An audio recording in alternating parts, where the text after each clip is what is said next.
Now let's go to the next topic. Why the poor get poorer? Bakit yung mahirap lalong naghihirap? Number one is because they are easily discouraged. They listen to negative people. Kapag sinabi sa kanila na huwag kang sumali dyan, racket yan, lokohan yan, nakikinig sila. Kapag sinabi sa kanila dyan, naku, galing na ako dyan, walang mangyayari sa'yo dyan. Alam niyo po sa akin, sinabi yan eh. Pero sabi ko, tamad ka kasi, masipag ako. Walang mangyayari sa'yo, pero sa akin may mangyayari. Hindi po ako nakinig sa kanila. That's the reason naging successful ako. Alam niyo po, let's look at these people na sobrang successful. Mga tao na na-inspire ako kung bakit ako po mismo hindi po ako nakinig sa mga negative na tao. Sabing ganun, we don't like their sound and guitar music is on the way out. Imagine niyo po, yung tape nila, pinapasa nila sa mga recording company. 200 recording companies, dininay sila. Sabing ganun, laos na gitara, hindi na kayo sisikat. Hindi maganda yung tugtog nyo. And sino po sila? These are Beatles. What if nakinig po sila sa mga taong nag-discourage sa kanila? Sigurado po, wala po sila sa kinalalagyan nila. Next po, sabing ganun, you ain't going nowhere son, you ought to go back into driving a truck. Sabing ganun, hindi kasi sikat, wag ka nang kumanta. Pero kung titignan nyo po, sino po yan? That's Elvis Presley. What if nakinig po siya at hindi po siya nagtuloy? Then wala po siya sa kinalalagyan niya. Next po, sabing ganun, the horse is here to stay, but the automobile is a novelty fad. So, ibig sabihin, yung kabayo, hindi mapapalitan niya ng kotse. Siya po si Henry Ford, siya po yung naka-invento ng kotse. Kung titignan niyo po, what if nakinig siya sa mga taong nag-discourage sa kanya? Sigurado po, wala pong kotse ngayon. Hindi po siya yumaman.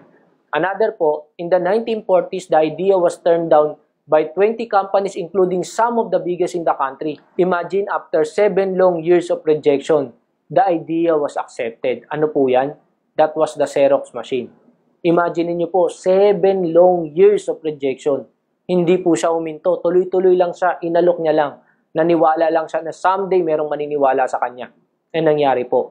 Kung titignan niyo po kung gaano po kahirap yung pinagdaanan niyang tao na yan. And hindi po siya nakinig sa negative. Next po, there was an old man age 66. Meron po siyang recipe ng manok. Natutulog po siya sa loob ng truck niya. Doon siya nagluluto ng manok. Tapos iniikot niya po lahat ng restaurant. Inaalok niya po yung manok niya. Sabi niya ganon, someday merong maniniwala sa akin at mag-i-invest sa akin at magtatayo ako ng sarili kong restaurant. Alam niyo po, ang naalok niya po was 100 restaurant. Lahat po tinanggihan siya. Ikaw po ba, kung naalok mo 100, magtutuloy ka pa? Actually, nagtuloy pa po siya. 500 restaurant. Baka ikaw, pag umabot na po ng 500, sigurado, ayaw mo na, mag-quit ka na. No, umabot pa po siya ng 1,000 restaurant. Wala rin pong naniwala. O kung tutusin po, kung titignan nyo, siguro kung 1,000 po, amoy-amoyin mo na yung manok mo eh. Eh siguro hindi talaga ito masarap kasi 1,000 na tao na ang tumanggi. Pero imagine niyo nagtuloy pa rin siya. He never stopped believing na yung recipe ng manok niya masarap. Na itong recipe na to, sisikat to at yayaman siya dito. Na someday merong maniniwala dito. And nung na-reach niya po yung 1,009 restaurant, that's the reason na tayo po ang KFC. Kung titignan niyo po, eto pong tao na to, hindi po siya nakinig kahit napakaraming negative na tao. Kahit 1,000 people ang nag-discourage sa kanya, nagtuloy pa rin siya. He never stopped believing.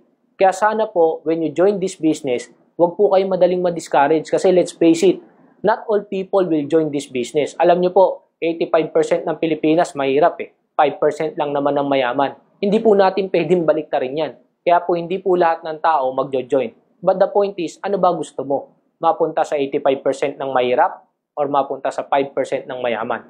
And yan po yung isang bagay na dinesisyonan ko. Okay, ayaw nyo maniwala sa akin, okay lang. Kasi ako gusto ko mapunta sa 5% ng mayaman.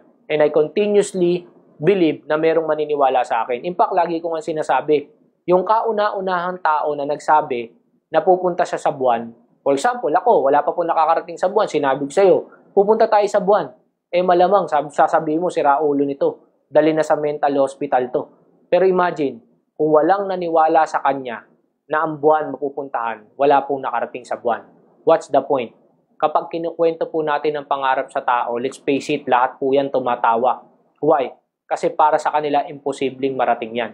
Pero sa mga taong naniwala na ang pangarap hindi imposible, that's the reason narating po nila yung pangarap nila. Number 2 po, these are the people who create reasons for themselves to fail. Kaya po sila hindi yumayaman, it's because mas mahilig po sila sa kasi kaysa sa kusa. Lagi po silang gumagawa ng reason para hindi po sila maging successful. Sabi nga ganun ni Bill Gates, You can make money and you can make excuses, but you can never make money out of excuses. Kaya kung puro ka kasi, I tell you, hindi ka po yayaman. In fact, kung titignan nyo po si Bill Gates, eto po siya nung tinayo niya yung kumpanya niya. Kung titignan nyo po, 16 years old siya when he started this business. Siya po ang pinakabata, lahat po ng empleyado niya matatanda. Imagine, hindi po naging reason sa kanya na siya bata at empleyado niya matanda, na siya hindi pakikinggan, na ito yung kaya niya, na yun ang kaya ng mga tao. No. He started this business looking at his capabilities, not his weakness. And tinuloy niya po yung business niya. That's the reason yumaman po siya. Now, if you can't change your mindset, then you can't change your fate. Kung hindi mo kayang baguhin yung takbo ng utak mo, I tell you, hindi mo kayang baguhin yung kapalaran mo. Sabi nga nilang ganun, pag sinilang ka mahirap, hindi mo kasalanan yan. Pero pag namatay kang mahirap, kasalanan mo na yan. So, ibig sabihin, pwede mong baguhin yung kapalaran mo, depende kung paano ang takbo ng utak mo. I tell you, kung madali kang makinig sa mga taong magdi-discourage sa'yo, at ikaw mismo, gumagawa ka ng mga reasons para mag-fail ka, then I tell you, hindi mo kayang baguhin kung ano yung magiging future mo. Kung sinilang ka mahirap, tama, mamamatay ka nga talaga na mahirap. So you have to change your mindset.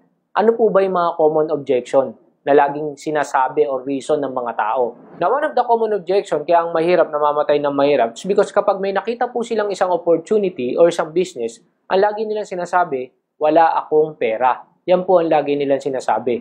Now, katulad po ng lagi kong sinasabi, ang pinagkaiba ng mahirap sa mayaman, it's because magkaiba lang po sila mag-isip. A lot of people, kaya po sila namamatay ng mahirap, ang sinasabi nila, I can't afford it, wala silang pera.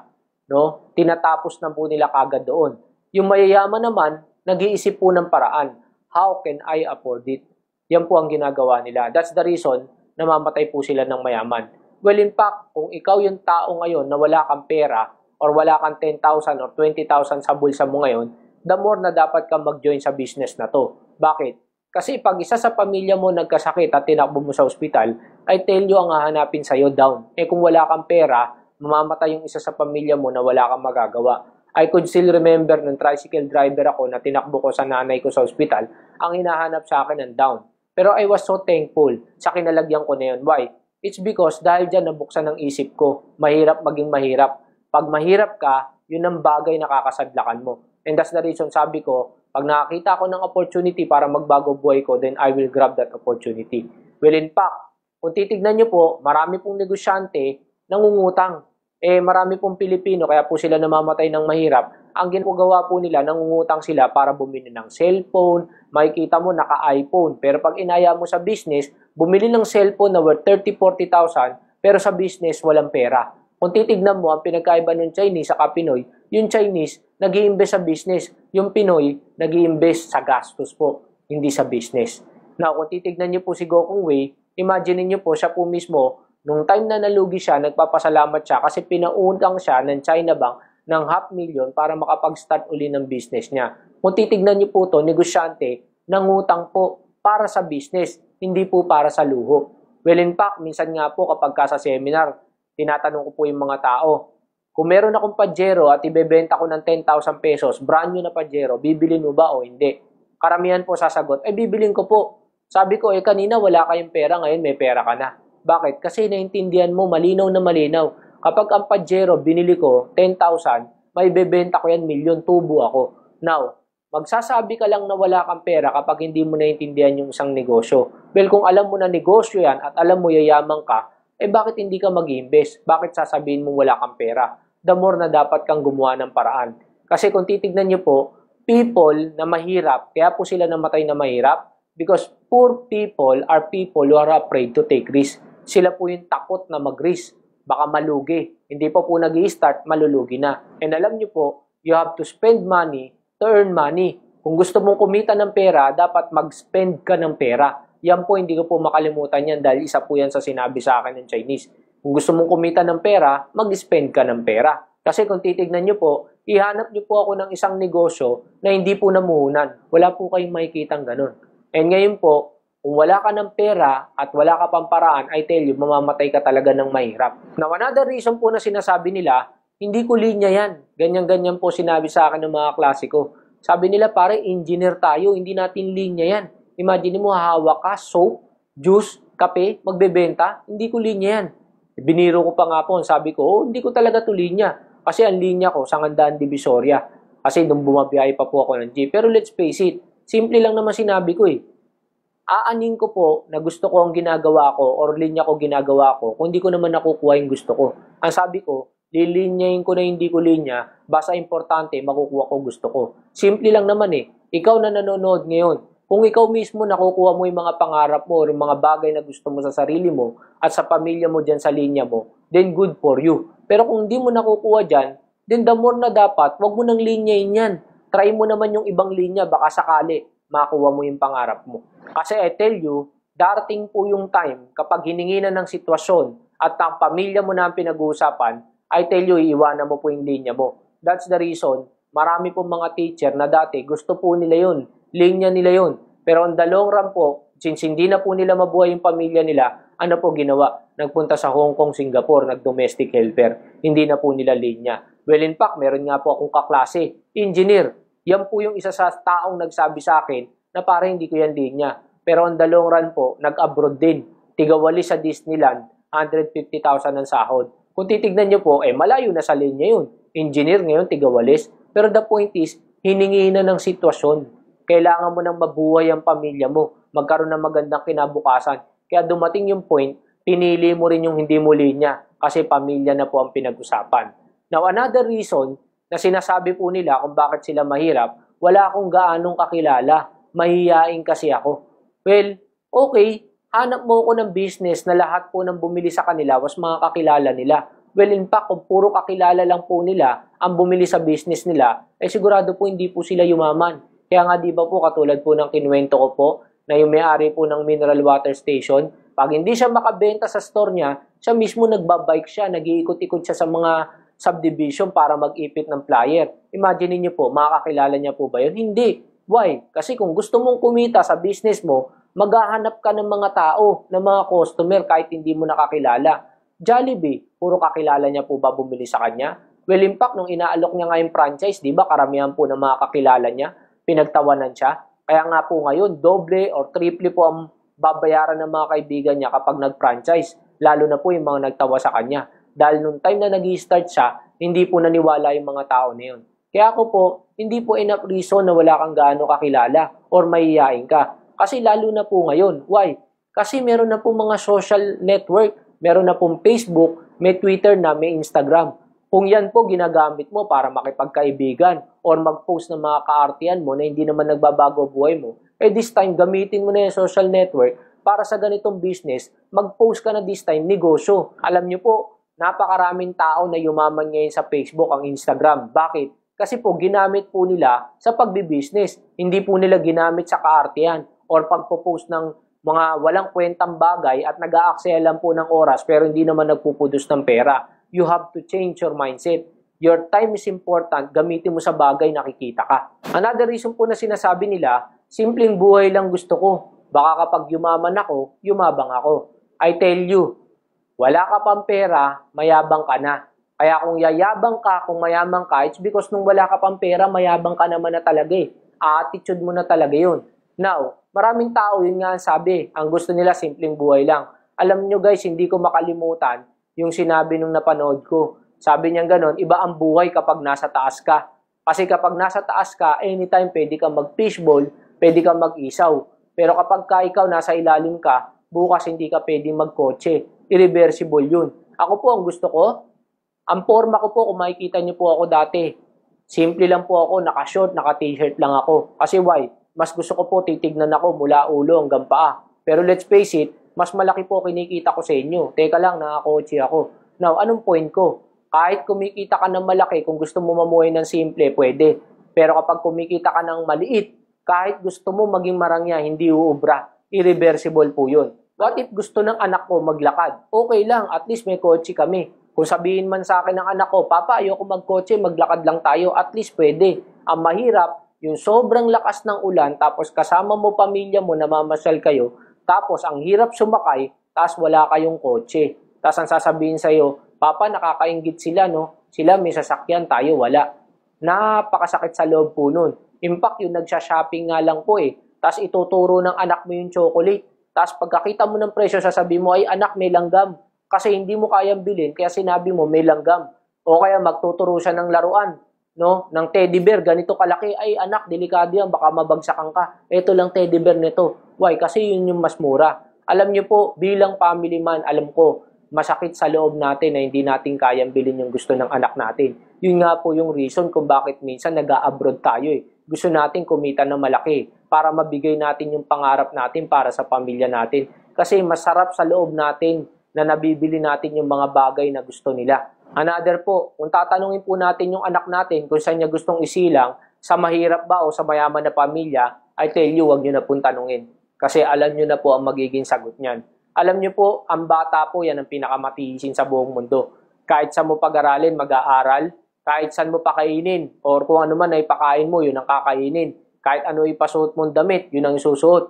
Kaya kung meron kang opportunity para mabigay mo yung masigit pa sa kaya mong ibigay, then grab that opportunity. Ako, aminin ko po, ang tatay ko gusto simpleng buhay lang. Namatay jeepney driver. Since driver lang po siya, hindi niya naipamana yung jeep. So, kailangan po namin gumapang. Kailangan ko mag-self-supporting para buhayin ng pamilya ko at makapagtapos ng pag-aaral. Why? It's because nangarap siya ng simpleng buhay. And yun po yung isang bagay na ayokong maranasan ng mga anak ko. Kaya alam niyo po, yes, oo, money can't buy happiness. But I tell you, it can create happiness. Kapag nabibili mo yung mga bagay na gusto ng pamilya mo, hindi kayang bilhin ng pera yung saya na nararamdaman mo kapag naibigay mo sa kanila yung mga bagay na gusto nila. Kaya I tell you, please, wag mong hangarin yung simpleng buhay. Di baling manghangad ka na yumamang ka, and that's the time mamuhay ka ng simple. Wala pong problema doon kasi pwede mong gawin yun kapag ka kumikita ka ng malaki. Another reason naman na sasabihin nila sa'yo, kikita ka naman sa akin sagutin mo na lang membership ko. Yan po yung sinasabi ng iba. Unang-una, paano ko tutulungan yung mga taong di kayang tulungan ng sarili nila? Yan yung mga taong palasa. Imagine niyo po, wala silang ginawa kundi umasa na lang na lahat magiging madali para sa kanila. Now, di ba po katulad ng sinabi ko kanina, yung mayaman, kaya sila lalong yumayaman, it's because they are using other people's time and ability and other people's money. That's the word goes. Imagine, kaya nga pag nag-apply ka ng trabaho, oo, pinapasahod kita, kumikita ka. But the point is because mas malaki ang kinikita ko sa time and ability na binibigay mo. Di ba ganun po talaga? So, ibig mo ba sabihin, sasabihin mo sa may-ari ng kumpanya pag nag-apply ka, since kikita naman po pala kayo sa akin kapag nagtrabaho po ako sa inyo pwede ba kayo na po lumakad ng NBI ko, police clearance ko, etc. Kayo na po magbigay ng pamasahe pagkain ko everyday kasi kikita naman kayo sa akin?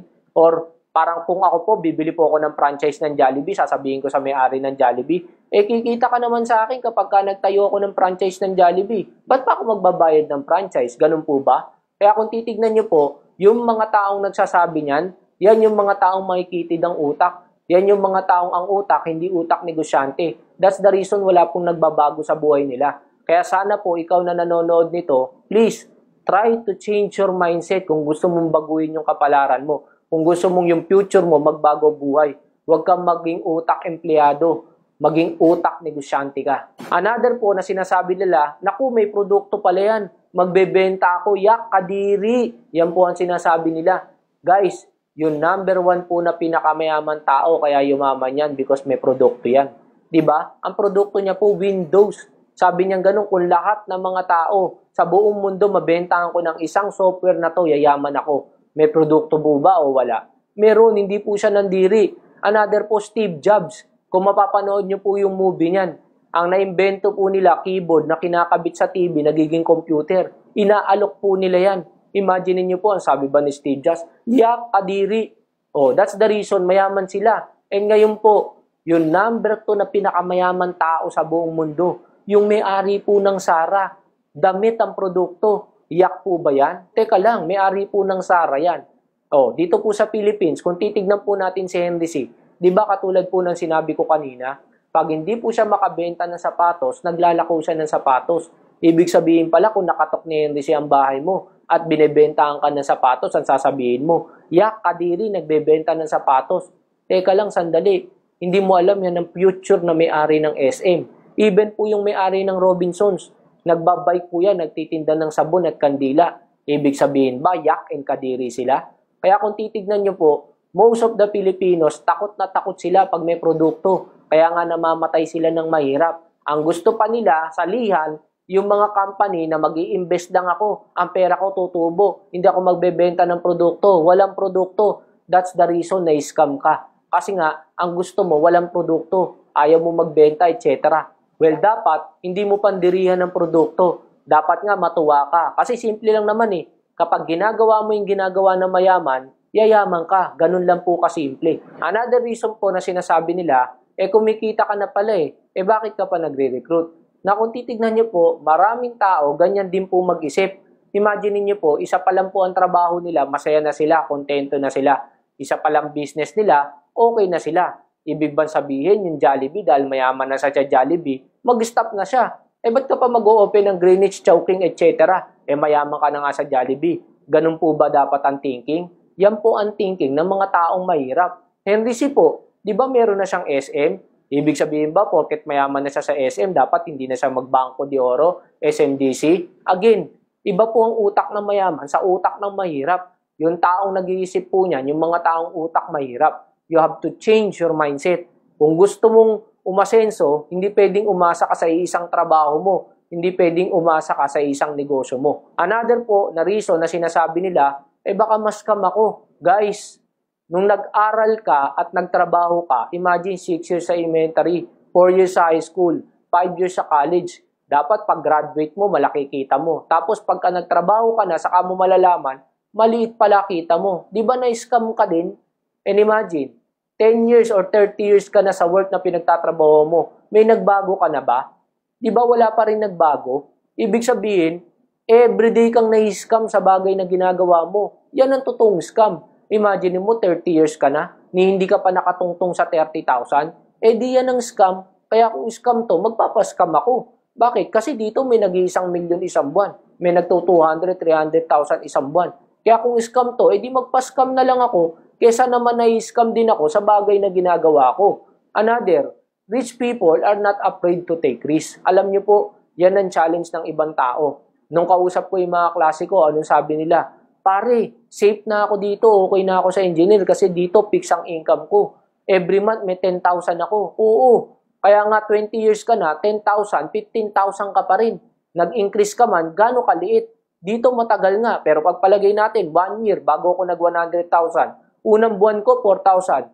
Mas okay naman to. Kasi 1 year nag 100,000 ako, kesa naman hintayin ko, yung 10 taon, 20 years, baka kahit yung 100,000, hindi ko mahawakan. Kaya guys, tandaan nyo, kung okay ka at kontento ka sa ginagawa mo at takot ka mag-risk, hindi po yan ang utak ng mga taong naging mayaman. You have to take risk kung gusto mong yumaman. Well, in fact, yung number 3 na pinakamayaman tao sa buong mundo, yumaman po siya dahil siya yung tao na gustong-gusto niya po ng risk. Ang negosyo niya po was stock market, investment. Well, pag nasa investment ka po, stock market, yan po yung game of risk. Pero imagine niyo po, that's the reason yumaman siya. Kaya po yan ang utak ng negosyante. Hindi po yan takot mag-risk. Well, in fact, pag nagtayo ka ng business, imagine niyo po, lahat po ba ng nagtatayo ng hardware, yung mayaman? Di ba meron po nagsasara? Ibig bang sabihin, yung mga nagsara na scam sila? Kung titignan nyo nga po may-ari ng Figaro nung in-interview siya Sabing ganun, ilang business ang tinayo mo? Sabi niya, 10. Ilan ang kumita? Sabi niya, Figaro lang. So, ibig sabihin ba, yung siyam na tinayo niya nung hindi siya kumita, na scam siya?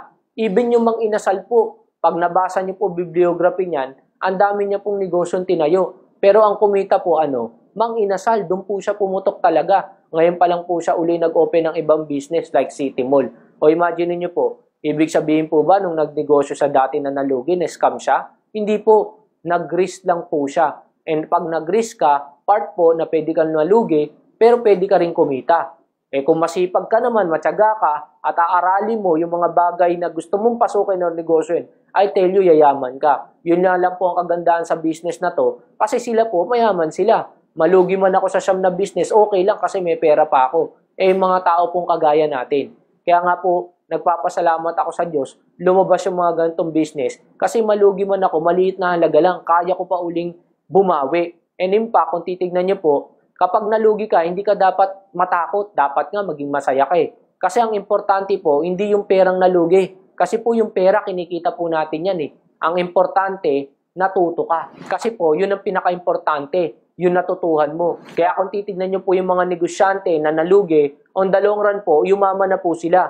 Bakit? Kasi po yung mga failure po nila, hindi na po nila inulit sa mga sumunod na negosyo nila. Kaya kung titignan nyo po, failures are normal. It's either you quit or you learn from it and you keep moving forward. Kaya kung titignan nyo po yung may-ari ng Figaro at may-ari ng Mang Inasal, bakit sila yumaman? It's because inaccept nila na normal lang yung failure eh. Ang importante, natuto sila doon at hindi sila nag-quit, nagtuloy sila. That's the reason po, yumaman po sila. Sabi nga po ng may-ari ng Jollibee, if you dream big and put your dreams into action, you will indefinitely make mistakes. But don't be scared to make mistakes. Just be quick to recognize them and learn from them as fast as you can. Even po ang may-ari ng Jollibee, sobrang yaman na po niyan eh. Pero nung tinayo niya po yung Bingo na convenience store, lugi din naman po, sinara niya eh. Pero nag-quit na ba siya? Hindi. Binili niya po Greenwich, binili na po Chowking. Nagtuloy-tuloy po uli yung yaman niya. Kaya kung titignan niyo po, walang negosyante na hindi nag-fail.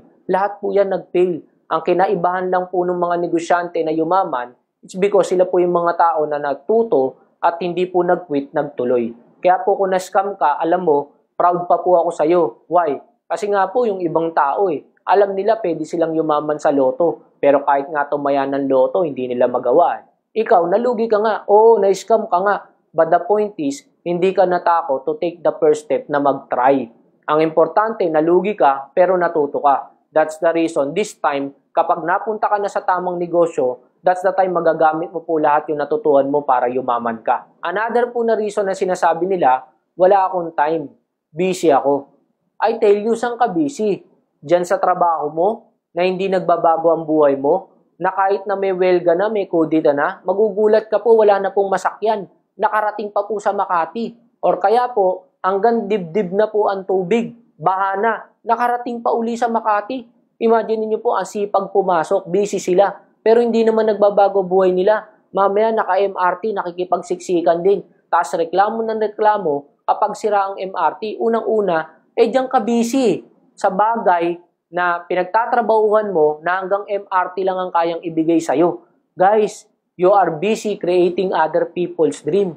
Hindi mo dream ang ginagawa mo. Dream ng ibang tao ang pinagsisipagan mo. Dapat dream mo ang pagsipagan mo. In fact, sabi nga ni Henry C., each of us is given by God equal time, 24 hours a day.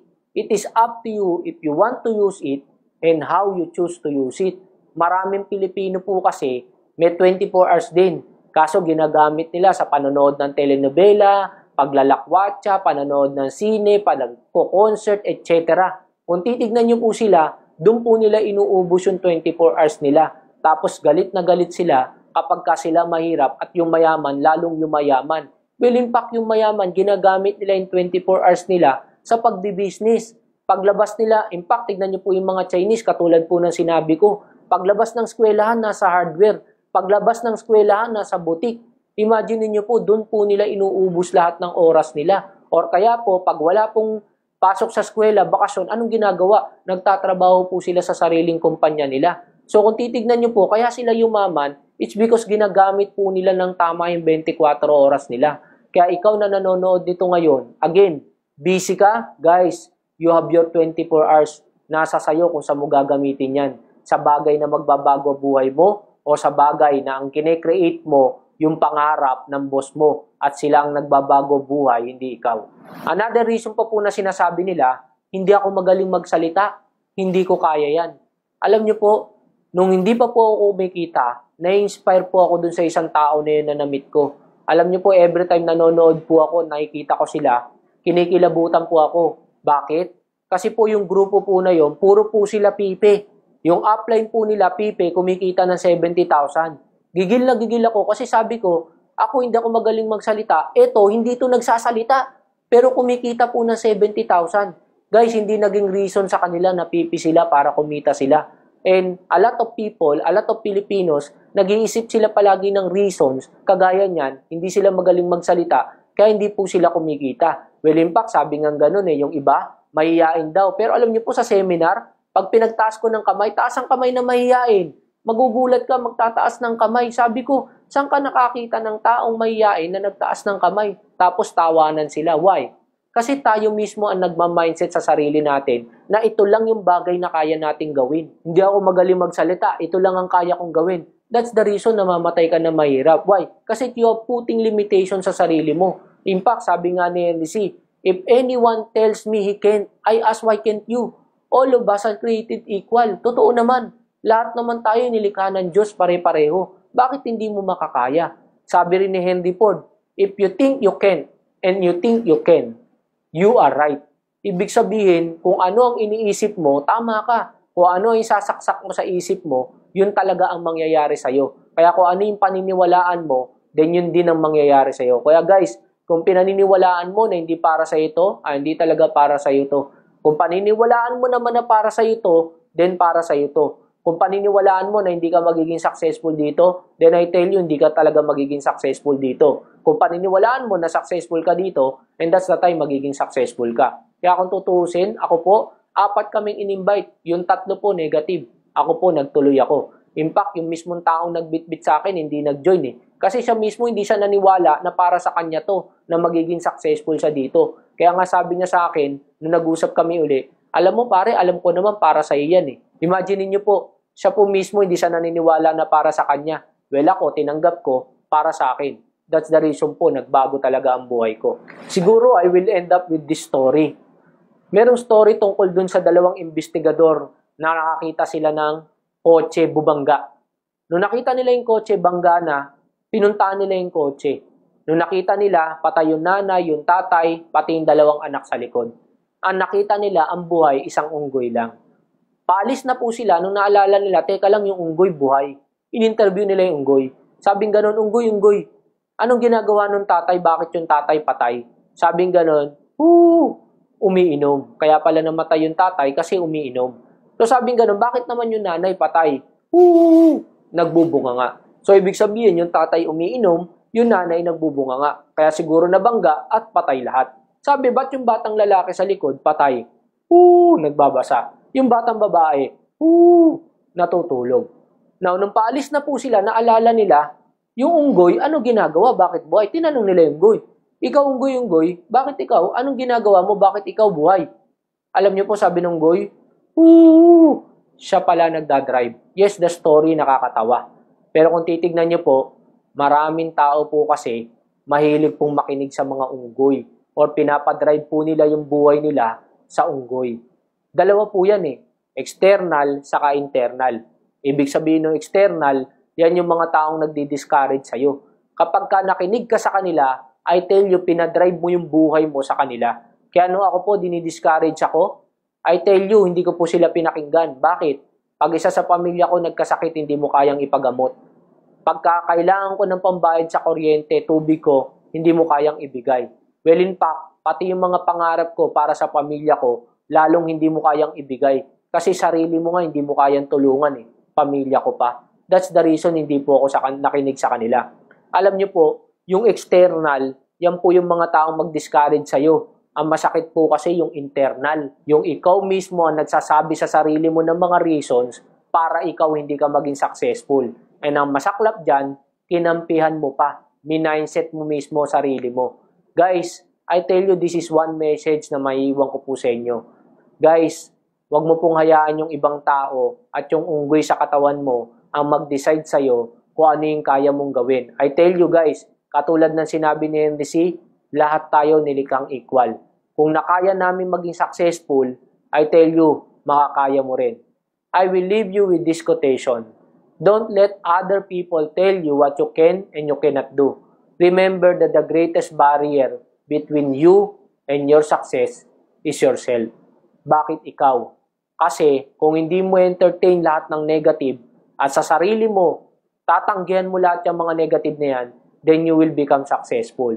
Kung yung mismong nasa loob mo, yung unggoy mo sa katawan, hindi mo paniniwalaan, then I tell you, you will become successful. Kaya guys, ikaw lang din ang makakagawa ng success mo. Nandito po kami, tuturuan namin kayo. But still, you have to accept the fact that this business is for you and kaya mo po maging successful dito. And together po, pagtulungan po natin. So sana po, makasama po namin kayo sa business na to. Let's help each other. Lahat po na ma-invite natin. Let's share this powerful message para mas marami pa po ang magbago ang buhay, including you. So sa inyo pong lahat, again, my name is Dennis Villarosa. Maraming salamat po. See you on the next and final video.